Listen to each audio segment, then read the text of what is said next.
Greetings and welcome to the little town of Newick. I'm going to be driving back to Brighton. Come and join me.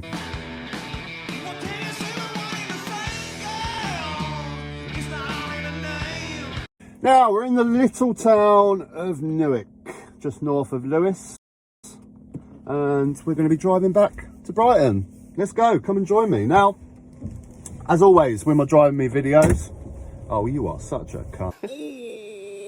Can you? I can't say that's ever happened before. Should we pop you back on there? It's a little suction pad, not. Come on, there we go. Just needs a little fresh little renew there. All right, hopefully that's enough of that. Right, as always, with my driving me videos, I'll be time-stamping all the various topics that I talk about today. If you want to skip ahead to a certain topic, do so, or come and join me for the whole video as we drive back to Brighton through the countryside on this rather cold winter morning. I've just delivered a sofa over in Newick. I've got my little gilet on, my little heated gilet. It's got a little power bank in there that keeps me warm because well, a couple of reasons. I'm a little bit concerned about my battery at the moment. I've got 24 miles to get back to Brighton. It's a 16-mile journey, so it's a little bit iffy. If this video gets uploaded, then I obviously made it back fine. But I don't want to use my heater. So yeah, I've got my heated gilet, or gillet, if you want to give it its English term over its French, gillet. And yeah, it's rather cold. It's pretty cold this morning. So yeah, I need a little bit of extra heat. Now, enough with the babbling. First topic, what do I want to talk about first? I'm going to get into Brexit straight away. Let's get onto that one straight away. Oh, my dog's not happy with that guy. Bizarre. Brexit is it's weird. Brexit, it's obviously been the elephant in the room of the House of Commons for years. It's been that massive giant turd that has been sitting in the House of Commons for years. Tories don't want to talk about it because they caused it. Labour don't want to talk about it because for some reason they think they're going to get votes from the big Brexit turd. And over the years, you know, stuff like COVID and things like that, they've managed to, you know, sort of ignore the turd. But it's becoming more apparent now that the turd cannot be ignored anymore. It just can't. Google Maps is taking me down some tiny little country road with a big, I know what I'm going to do. I'm going to let this caravan pass because that looks a little tight to me. But the Brexit turd is coming apparent that it cannot be ignored anymore. It just can't. It just can't. And it looks like, you know, with the economic mess that we've got right now, the cost of living crisis, the damage that Brexit is doing to our economy is so obvious that it just has to be addressed now. And that's why we've seen Brexit in the news more recently, which is great for anyone that is staunch anti-Brexit, as I am and many of my viewers are. It's good. It's good to see it in the news. It's good to hear people talking about it. Even people in the street now talking about it. Everyone thought, oh, you know, it's done and dusted, but they're realising the effects of Brexit. Now, what is happening now? So we've got Rishi Sunak and Jeremy Hunt that are kind of, I feel, in a bit of a catch-22 at the moment. It looks like they're wanting to go more pro-European because they have to. If their challenge right now is to better the UK economy, that's the only route they can go down to do that. It's the only thing they can do. And Sunak's in a bit of a catch-22 because obviously half of the Tory party don't want this and they're at crosshairs. The party has got infighting like never before, and the only way that he could go forward with trying to fix the economy, trying to be more pro-European, closer to Europe, is to have an election and a manifesto and a mandate to be able to do this. He needs to go, right, this is the direction we're going. We're going to let the people vote for it. If they vote for it, then you all need to be behind me. That's the only road he can go down. But of course, as we know, if he does that, he's going to get absolutely trounced and he's going to lose. So he doesn't really have many options, does he? He's in a massive catch-22. And as with most subjects that I talk about on politics, it always seems to wind its way back to PR and the proportional representation voting system that we desperately need in this country. Everything always comes back to there. And it's almost like the UK system right now is just slowly pushing it. So it's inevitable. It has to be inevitable now because the two-party system is just not working anymore. We're seeing it in the Tory party. It's dividing, it's pushing itself for proportional representation. We're seeing it also now with the rise of Reform Party, you know, the staunch Brexiteers. That's where they're finding their political home now, and good. That's where their political home should be, because this is the problem with our two-party system, and this is what we've seen. The evolution of the Reform Party dates back, you know, it goes back to the BNP. Bloody loonies. Everyone knew they were an absolute bunch of loonies. Couldn't even drum up support to get one MP. And then that sort of carried forward to UKIP. Bit more money was invested, a lot more money was invested on the pro-Brexit ticket, and they got larger and basically infested the Tory party like a bacteria, like a virus, infected its way into the mainstream party. And then what do we have? We have a government that is based on politics from a minority in this country. And now they're being pushed back to reform. This is the current state. This is the evolution from the BNP to now the Reform Party. And if Nigel Farage joins that fray, then they're going to do serious harm to the Tories. They're going to do absolute serious harm, because love him or hate him, of course, I hate him. I hate what he's done to this country. I can't stand the man. But you can't deny he's a bloody good politician, and he gets votes, and he's extremely good at getting people on board to his disgusting policies. Now, this is what I'm saying about PR. It's kind of like it's now being forced where it's inevitable, because the destruction of the Tory party is happening. Reform are doing it, and it will destruct. It will completely destruct. And Brexit was because of that. Reform Party now is because of that, and it has to be on the cards now. It has to be. The two-party system, you can't hold... We've done it for years, and it seemed to be able to manage being able to, the two-party system being able to, the Conservative Party being able to hold on to a whole range of different political views, but it can't do it anymore. It just can't. The Tory party can't hold the right of the party and the centre of the party together. And the same with the Labour Party. You know, we've seen it. There's too many variants, too many different variants of political views in this country to just be all held in one left party and one right party. We can't do it anymore. We need smaller parties with unique political views. Anyway. Babbling, it always comes back to PR, but it's just true. It's just true. And what are your thoughts on that, guys? I feel like it's inevitable now. Brexit has been the one that has completely smashed the first past the post political system, I think. Going on. That kind of brings me on to my next topic. I'm just going to talk quickly about some live streams that are going to be coming up this week, and the divide in the Labour Party kind of brings me on to that. First of all, I'm going to be doing a live stream with the No Justice channel. I haven't got an exact date for this, so keep an eye on my community posts, notifications, bell, all that sort of business. No Justice YouTube channel. If you haven't checked out this channel, please do. I will put the link down below. I love this channel. She's incredible. She's fantastic political knowledge, but also so passionate about the subjects talked about, and I'm really interested to talk to her and find out a bit more background and YouTube channel. But it's a really good channel. But mainly we're going to be discussing the divide between the left and the centre of the Labour Party, but we'll be discussing other things as well, so look out for that one. That'll be on the cards coming up.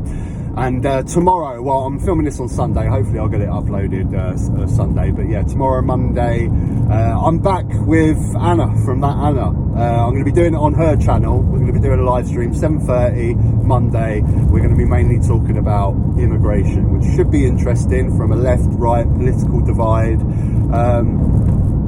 You know, say what you want about both our political beliefs, but I think we're both capable of having a reasonable discussion on subjects that we sort of passionately disagree on. So should be interesting. Hop over to Anna's channel tomorrow if you want to go check that out. Link down below, as always. Now, what else I want to talk about? I want to talk about my video that I put up yesterday. I was quite shocked, actually. I was really impressed with the feedback that I got from the video that I'd done on dyslexia. I wasn't expecting many views or many comments, really. You know, it's not the normal sort of thing that I talk about. But I was really taken back by how much you engaged with that video and how many comments I got on people that are suffering from dyslexia and things like that. It was really, really interesting to see, and I found out some really amazing things, heard some great stories in the comment section. But yeah, it just goes to show how many people are dealing with this. And you know, the reason I've done the video is because I don't think enough people talk about it. People know about dyslexia. It's just one of those things that's kind of just cast aside. People know about it. People that are dealing with it cast it aside. It's just there, and no one really talks about it. And I think it's good. It's nice. It's always good when you're having problems with certain things and you can share with other people that are dealing with the same issues. And it kind of highlighted a lot of problems in the educational system as a whole. I heard some really great stories, had some great comments. If I can find the comment, I'll put it up on the screen. But there was a great comment basically going into the fact of the emphasis in the UK educational system is always on maths, English, science, always on the written exam, which is all the things that people that suffer with dyslexia struggle with. But on the flip side, the things that they are good at, art, music, creative subjects, drama, things like that, the emphasis is not put on them, is it? And it's just a shame. It's a real shame, because I distinctly, you know, so many of these stories just put red flags for me for my school years and what I dealt with growing up. I mean, I was diagnosed with dyslexia quite early. I started school right at the late 80s, I guess, like 89. So most of my school was during the 90s, and my dyslexia was diagnosed, and I was pretty much just sort of shoved at all the bottom classes, maths, science, English, and just ignored, really. Just sort of, you know, get on with it. But I was good at stuff like drama and things like that, and I distinctly remember when it came time to take my GCSEs, being told that I shouldn't take drama or art or music or anything like that. You know, if I want to have any chance of trying to go college or university, I need to do geography or history instead. And you know, naively, I took that advice, and what happened? I failed geography. So what help did that do? What help did that give me? You know, it didn't. And it's just such a shame, because there's so many super intelligent people. I mean, Albert Einstein is the obvious example of intelligent people that have got dyslexia. They just struggle with spelling, and it's such a shame that in the way that our education system is formed, that's where they struggle. That is where the emphasis is put on a written exam, and so many really intelligent people don't get the chance to really flourish, and then from an early age they get low self-esteem and don't think they can really succeed. You know, I remember drama specifically, because I remember my drama teacher was pretty much the only teacher that I ever had that said, "Oh, you're actually quite good at that," when I was doing drama. And that's what made me wanted to do it as a GCSE, because someone actually told me that I was good at it.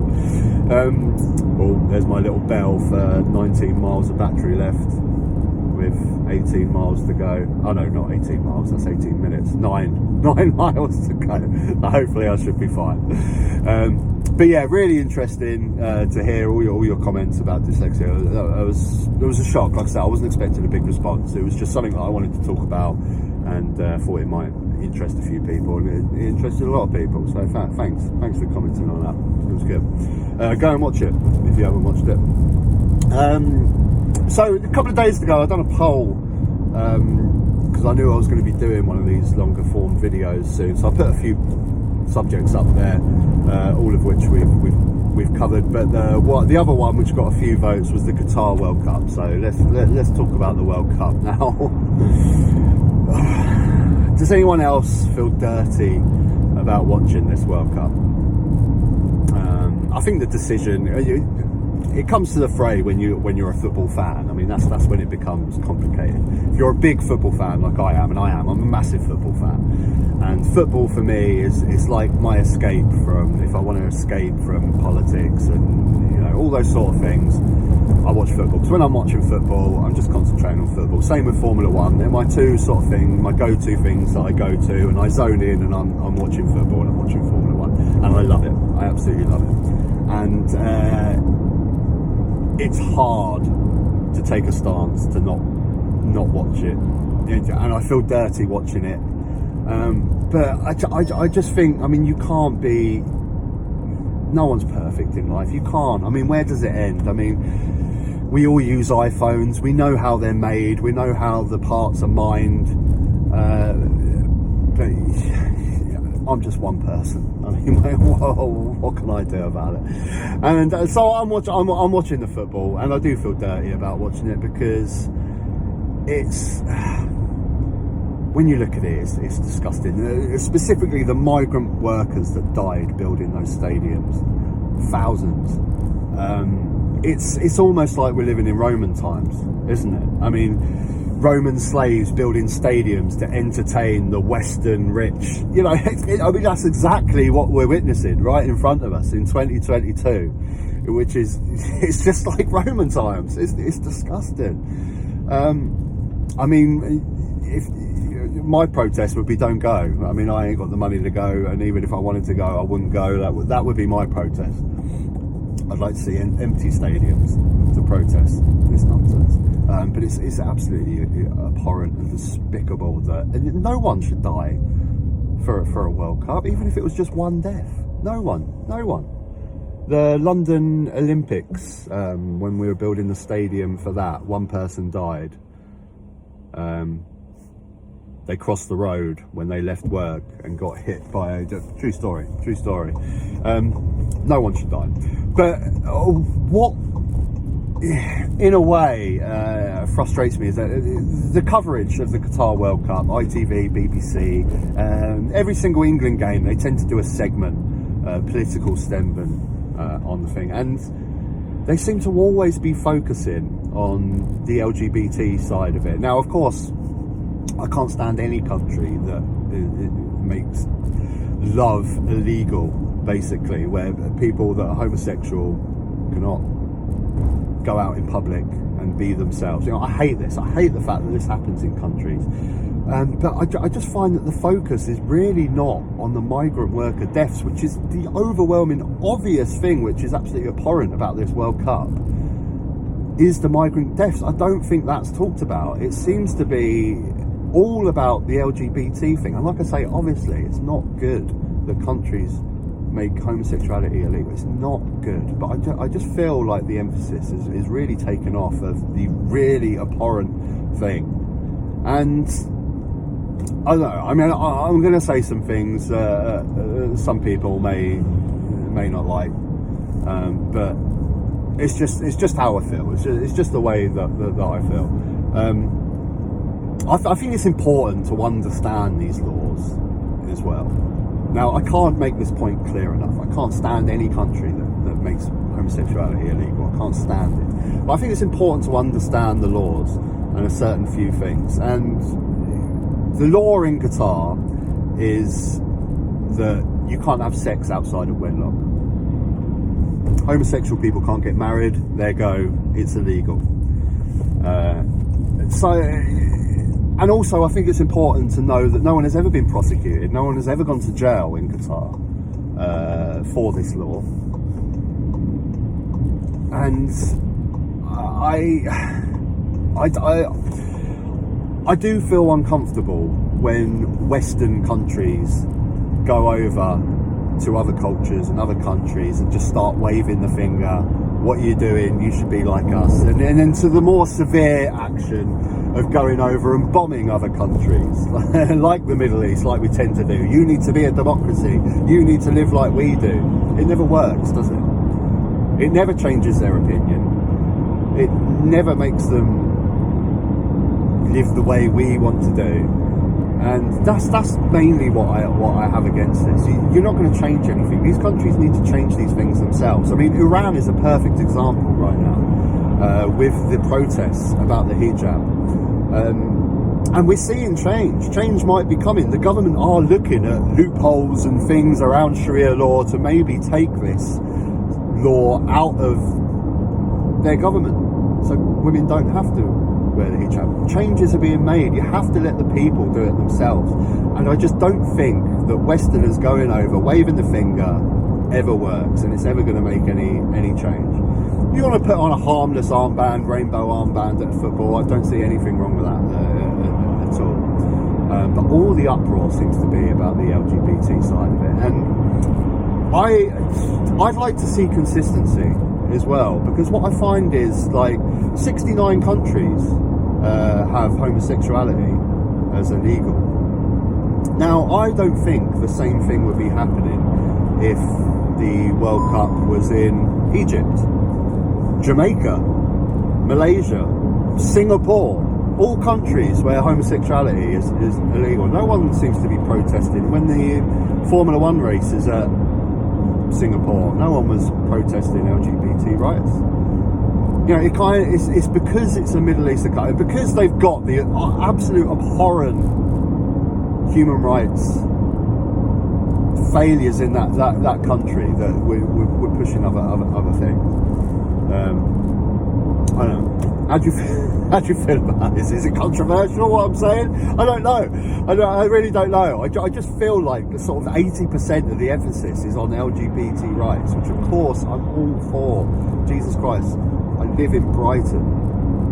I have grown up with being concerned about LGBT rights and trying to bring up my son in a way that seeing trans people on the street, which we do every day in Brighton. I used to have a flat right next to St James's Street, the main LGBT area in Brighton. I'd walk down with my son. We regularly see men holding hands, men kissing, trans people, and I love the fact that I at a young age I could bring this to him, that this is the norm. You know, from a young age, it's there's two men kissing over there, and I'm like, well, yeah, of course, you know.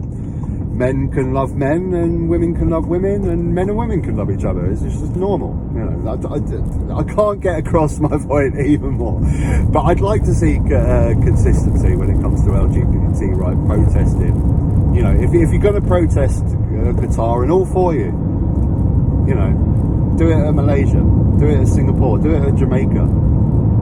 Be consistent. And I just think that I just don't like the fact that it's overshadowing. I think the real abhorrent things that happen, the thousands of people that died to create these stadiums, is kind of being overshadowed. And I also don't think that finger wagging from the West ever really works. What's your thoughts? Unsubscribe! I'm not listening to you anymore. How dare you? I'm unsubscribing. We'll see what happens. Sheep. There's sheep on the hills. The beautiful South Downs. And on that note, I'll leave it. Thank you very much for watching. As always, take care, and hope to see you at my live streams that are coming up this week. See you soon.